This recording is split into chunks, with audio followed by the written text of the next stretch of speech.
After only about 36 hours in Tunis, on our second day, we headed south into the desert, with maybe just a little apprehension. The region we were driving towards sits just above an area the British Foreign Office currently deems a no-travel area, and the country itself was under a state of emergency. One of those phrases that sounds abstract until you're actually standing there. And our guide was a guy I'd found on Instagram about a week earlier. After meeting him, he didn't give off a "I'm going to take you into the desert and murder you" vibe, so we rolled with it.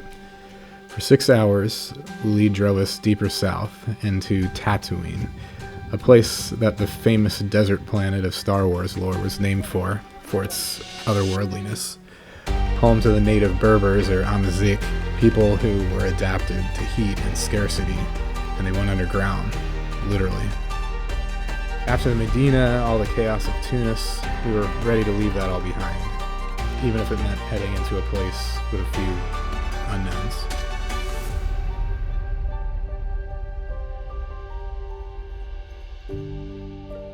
We are still making our way south Tunisia to our camp. In the meantime, we've stopped at this Berber village, which is really cool. You can see behind me, looks totally just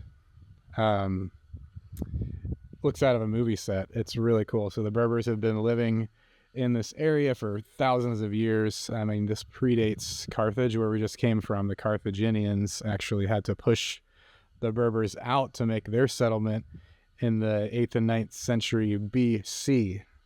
That tells you how long these people have been here. So as you can see, they just make their dwellings out of, what is around. But it creates this awesome, really beautiful looking structure, and constructed in a way that just makes a kind of a communal building. It's all enclosed. So you can see here's the center of the village. This one is not inhabited right now. And this is the way that they've been living for thousands of years.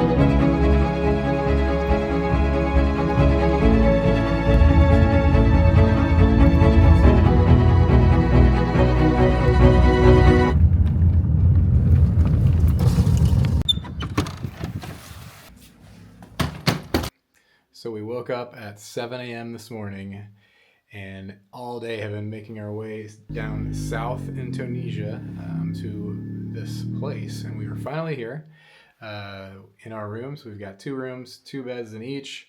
They back up right against the sand dunes in the desert. The Atlas Mountains are kind of backing up right behind us. But it is about 4 p.m. There's still some daylight left in the day.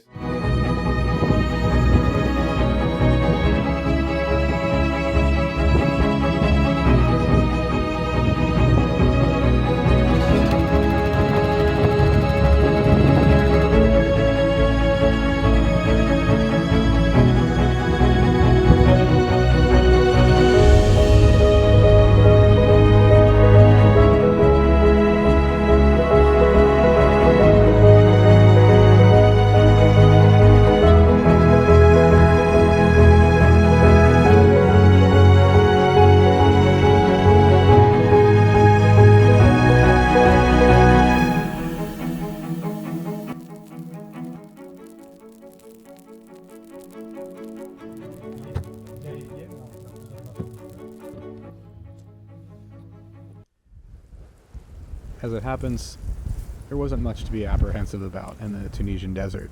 At least that's what we saw. And the unknowns, mostly what you might get charged for a secondhand lightsaber at a gift shop of a long-neglected Star Wars filming site. So, on the 3rd day, we made our way back north out of Tataouine, back to Earth.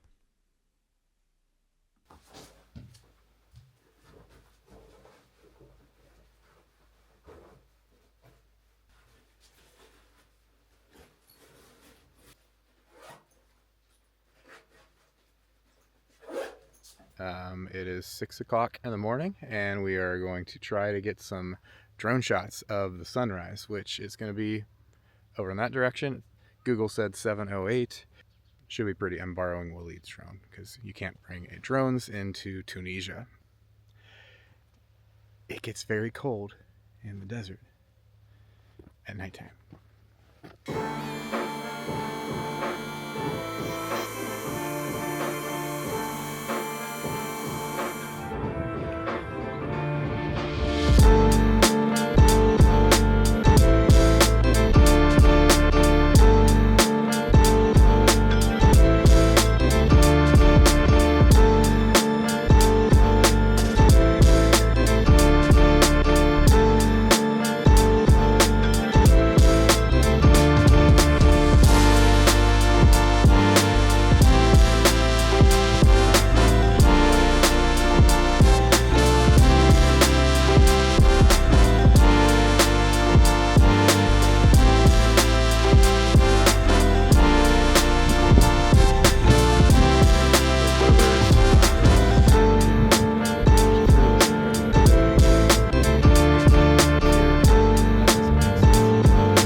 This is El Jem Amphitheater in El Jem, Tunisia.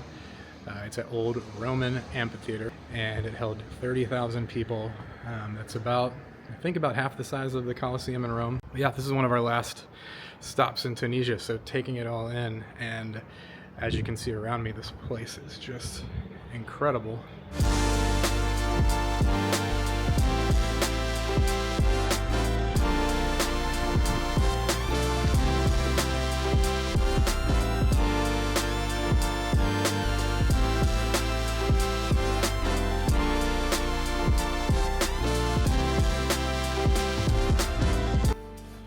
So that is a wrap for Tunis, guys. We had a fabulous couple days here. Went into the desert with Waleed, and that was just an amazing other part of Tunis to see, and just a really cool experience. The food was great. It's just a stinking beautiful country. So all in all, it was just a 10 out of 10 trip. And any of you who are out there that are considering a trip maybe a little bit more off of the beaten path, and want to venture to North Africa, I highly recommend Tunis. So super cool. If you enjoyed this video, please like, subscribe, and keep following along for next time. Hi, kids. Hi. I gotta get pants on. That's gonna go in the video. Special thanks to our guide Waleed. You can find him on Instagram at Tunisia with Waleed. Couldn't have asked for a better guide. Highly recommend him if you're going to Tunisia. My brothers, Kurt and Kent, who flew all the way across the world to go on this adventure with me, made the trip so much more fun. And of course, my wife Jen, who single moms back at home when I go on crazy adventures like this. And viewers like you. Sorry, I was channeling my inner Ira Glass there.